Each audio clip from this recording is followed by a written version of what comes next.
Today is our 3-month-old Maltipoo Tokyo's training update video. So I'm going to be covering everything that we have been able to do so far. And we are going to start from talking about how to get Tokyo to be calm. Tokyo is still a very rambunctious pup. So a lot of emphasis is on calmness, right? Calmness is always associated with getting the best out of your dog. So we'll start from impulse control when getting her out of the crate. And then we'll work on the proper way to mark to get the best out of her name recall. And also understanding the sit command, the down command, and how to work in calmness and composure into that as well. So I'm going to just let her out right now by walking up to her and starting right off with communication. Tokyo! Hello. I want to get her attention. Now that I have her attention, I'm going to attempt to let her out, and I'm going to say sit. And I say it loud and clear. Walk away from her. Make sure she understands that all I need her to do at the moment is sit. And when I'm ready to let her join me, I will say free. Yes. And of course I will mark. Yes. Yes, very good. Okay. So that is how to let her out of the crate every time at this point, right? So it means moving forward is always supposed to be like this. Now, when she came out, I marked with the word yes. And that was super important. So I'm going to weave it into one of the first things that we practice when we're out in the open like this, right? And it's always good to make sure that you're in a confined space. So you want to start with a name recall by calling your pup's name. I'm going to call Tokyo's name. And then mark, Tokyo heard her name already. And then mark the moment I get a response whenever I say her name, okay?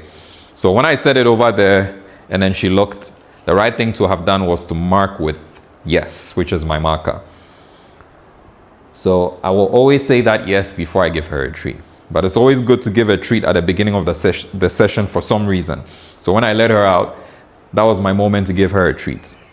Now that she's out here with me, she's paying a lot of attention to me. So I'll just wait for that moment where she's a little distracted or there's some distance between us. Use that as my opportunity. For example, as she's laid, I can say her name. Tokyo, yes. The response for me was motion. She was lying down. As soon as I said Tokyo, she went into a sit. That was her first reaction. So I had to mark that immediately. And what followed was motivation for her to come to me and get her reward. So I'm going to try that again randomly. So I'm going to toss a treat that way to try to get her attention, to follow it. Tokyo, yes! To demonstrate the moment to mark when I get her attention back from the treat. So I'm going to toss another treat that way. She didn't see it. So I'm going to try, just going to get that one and toss it again. I don't want too many treats lying on the floor. Okay. Tokyo, yes! Very good. So whenever I say Tokyo, the moment she turns, that's the moment to mark. That's the first sign of attention she's giving me. Tokyo, yes. So it's always a reaction. If she's already looking at you, what's the reaction? It's the first step. If she's lying down, what's the reaction? It's the first change of posture, right? So if she could go from lying down to running towards you, or she could go from lying down into a sit before, but whatever movement you see, you mark that. And then the marker will serve as encouragement. And I always mark with the treat outstretched, especially at this foundation stage. Tokyo, yes. So she was already moving. When I said Tokyo, she kept moving. That's why I marked. Tokyo, yes. So as soon as I see that change in posture, I'm marking. Tokyo, yes. If she's looking that way and I say Tokyo, the moment she turns to face me, I mark. So that is how you mark. Now we're going to move to her sit. So with the sit, I'm looking for calmness. Like if she's seated like this, that's good. Now if I try to reward her, so I'm going to ask her to do the sit myself this time. Tokyo, yes. Sit, yes. So what I do is I mark the moment she sits and then I reward. So the marker doesn't end. The marker applies to every behavior. So every response to every instruction has to be marked, and then followed by a reward in the form of a treat. It could be food, it could be cuddles, it could be a toy. So just find out what works for you and use that. Tokyo, sit, yes. And then she gets her treat. So every time I say sit, free, yes. Yes, good. It flows with a gesture. Sit. Yes, very good. That's the gesture, like that. That's my gesture. Your gesture could be anything, but just be consistent with it, right? Free. So I'm going to try to get her back again and sit. Yes, with the gesture. So sit, I say it. The same time I do the gesture. When she sits, I mark yes, and then she gets her reward. Okay, so every single time you use that consistent gesture, you are training a form of backup. Free, yes. So when I say sit, yes. Very good. And she gets that reward. And then the next time, I just do that without saying anything. Yes. I'm able to get the same result. So during our learning phase, whenever she's confused, the gesture serves as like a reminder. So it helps to boost the process of learning. So you want to make sure you're consistent with the gesture, and it's going to yield fantastic results. Free? Yes. Very good. Awesome. So now we're going to work on our down command, right? Down. Yes. Same thing. As soon as she lays down, I mark yes, and then I reward. Yes. Yes. Free? Yes. Awesome. So why did I mark 2 more times before freeing? Because when we say down, just like I said, we want her to get used to the behavior of staying in that position until we ask her to do otherwise, right? Down. Yes. So every time I pause like this, yes, I'm encouraging, nope, yes. I'm encouraging the behavior of staying down. No. Yes, very good. So that's what I meant by backup when you use your gestures, right? So the gesture for down is a pointed finger going downward like that. So whenever she makes a mistake or she's confused and I want to remind her, I don't say the command, I use the gesture. I want to help her to differentiate what a correction is from me giving a command, so that corrections are always clear and commands are also crystal clear.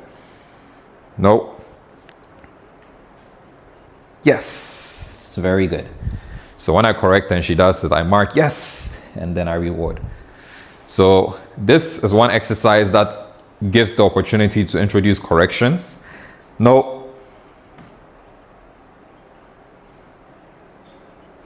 Yes. And corrections always begin with the marker. So when she makes the mistake, the marker is the NO word, right? And then after the marker, there's the correction. So I'll use the gesture, yes. And then I'll reward after the marker. No. Yes. So whenever you notice a mistake and you correct once, yes. You make sure you try to get one good ref where she stays throughout and gets maybe 3 rewards in a row. No. Yes. And whatever it is you are doing to get her to make the mistake, you try to repeat it. Just as I'm doing now, since I was talking before. Yes. And for some reason, she got the sense that I was done with her. So she came into a sit to get my attention. So I'm deliberately talking again. No. Yes. To make sure that when she gets it right, it is under the same circumstances. Yes. So I just have to find a reason to keep talking and then try to get 3 treats to her in a row, in succession. No. Yes. Very good. So I notice every time she gets the treats, she will look on the floor for some. And when she doesn't find, that's one of the things that triggers her to go into a sit. No. And that's always happening when she feels like she's waited too long. So she'll look down. No. Yes. So now I'm going to deliberately wait after marking yes, just a little long to reward. No. Yes. No. Yes. And this is another example of an impulse control exercise. No. So the impulse is to sit and get my attention, right? Yes. No. Yes. Very good.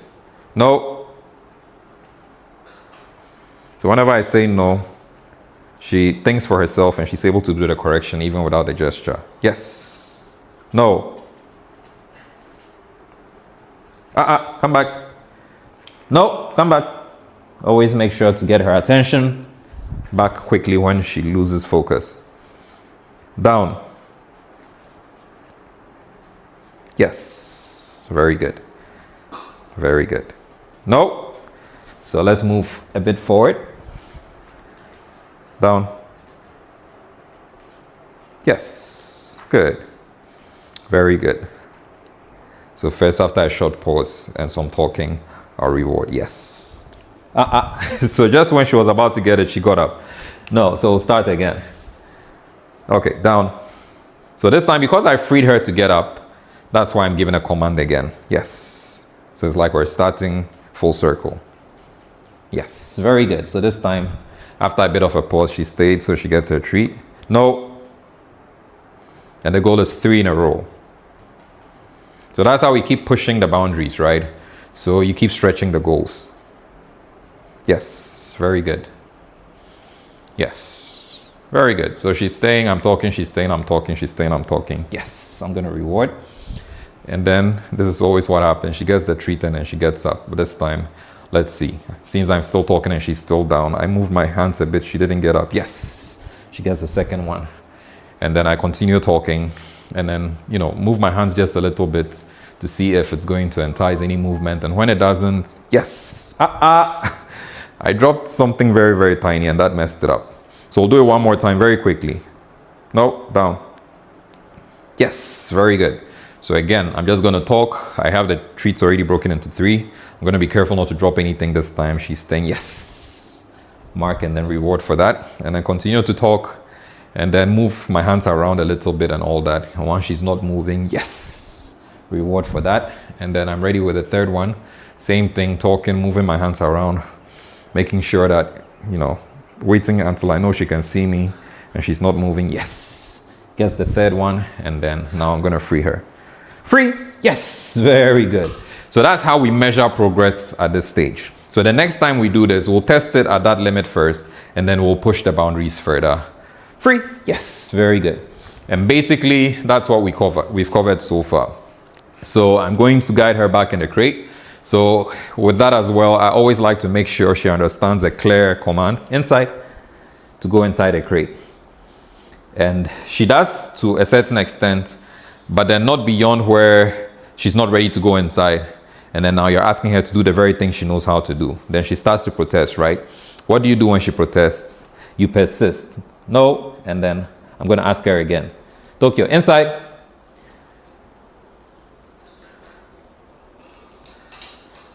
So I'll hold her gesture and wait a while. No, and if she moves away, come. Inside. So when I see after 3 attempts she's refusing to go, all I do is I'm going to walk up to her, lower her first to me. Come. Yes, very good. And hold her by the collar like that. Get her over here. Stop here. And say inside. And then repeat. Stop here. Inside. And then we're going to repeat. No. So no is always to mark the wrong behavior. That's not what we want. So we say no. Bring her back to here again. Inside. No. So this time I'm going to take her a bit closer. Inside. Yes. And free her. Free. Yes. Good. And then we'll do it a couple more times again. Inside. No. Then I'm going to get her again. So first I use a treat to lure her. Grab this. Just to the front. Inside. No. Use a treat to lure her again. Again, right to the front, a bit closer this time. Inside. Yes. Free. Yes. Free. Good. Free. Free. Come. Yes. Free. So let me move a little bit away. Free. Yes. Very good. So she got a bit confused, right? So again, Tokyo. Yes. Get her close and inside. No. So say no. I'm going to lure her again. Tokyo. So all the way here, inside, no, come, yes, all the way here again, inside, yes, yes, good. So this one I'll give her a reward here first. Free, yes, free, Tokyo, free, yes, good. It seems when I'm too close, she doesn't believe she's free, right? So I'm gonna try again. Tokyo. Tokyo. Yes. So this is an example of what can happen when you are doing your recall exercises. Because now there are distractions. That's all these guys that she's interested in. So I'm gonna walk up to her. Yes. Yes. And then lower her backward. Yes. Good. This way. Yes. Yes, yes, good, yes, very good. And try to have her attention. And then inside. Yes, good, very good. Reward for that. And then, so as I said, whenever you lose her attention, it's important to get it back quickly. And I use the Lord to do that since we are in a confined space. Free, yes, good, awesome. So I'm gonna ask her again. Tokyo, yes, inside. Yes, very good. So you see how after that last time, I got her attention back quickly with the law all the way in there. And I built up that focus on me rather than all of them. After that, the next time when I called her, it was easy for her to respond much quicker. And then she came to me without getting too distracted. Free, yes, good, awesome. So when we get one good like that, we want to try a second one and make sure. Come. Tokyo, yes. Yes, good, good, good. Yes, come here. So I'm gonna put a treat in my hand. Tokyo, yes. And then lower. And this time she's going inside without me asking because she's picking up on the routine quickly. Free, yes, very good. So I'm gonna do it again. All right, Tokyo, inside. Yes, very good. So did you see that hesitation? Should I go in? Should I not go in? Should I go in? Should I not go in? That was because she's gone through the experience of, okay, every time I don't go in, he comes and then he grabs me, he brings me all the way to the front and insists that I go in. So he definitely wants me to go in. Now, if I don't go in, how many times do I want to get dragged back like that? 0. So no, let me rather go in. So the thing that gives her the opportunity to remember that conversation in her head is making sure that you allow those things to happen. You allow her to get it wrong, and then you just apply the correction so that it also goes into her memory as well. No, come, inside, yes, very good. So now when I correct, it's quick. You came out, I said no, I'm pointing back inside. It's quick because all those conversations were had within and outside of our minds, right? And then now there's more understanding. So we are ending on this note. One of the things we'll be working on more is impulse control, where I add duration and distance. So leaving her and then walking away, creating distance between us, where I can be seen, followed by where I cannot be seen. And then trying to see if the longer time I spend away from her, I can keep her there. So that will give us an opportunity for more corrections and then instilling the memory of corrections as well. No! So as soon as I say no, the correction is taking place because of the repetitions. It's not like a system in her mind. So practice, practice, practice is what's going to get the system to be much, much more crystal clear. And then everything is going to be easy. So I hope you enjoyed this video. If you did, please smash that like button, share it with a friend. Remember to subscribe to this channel for more videos like this. And I hope this has been helpful. Dog Trainer GH, peace.